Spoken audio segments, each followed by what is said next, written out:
Така што пред да почнам да го објаснувам ова што сакам да го објаснувам, би сакал да ви нагласам една работа, тоа е дека во муабетот ве молам немојте да ми внесувате религија, она организирана догматска религија, не сакам догма, не сакам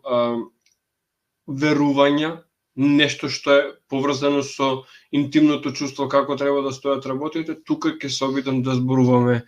повеќе за објективна состојба на нештата, поврзана со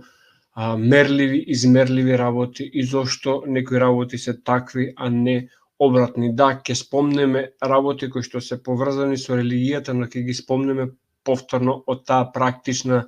гледна точка. Моето длабоко убедување е дека секој кој што сака може да празнува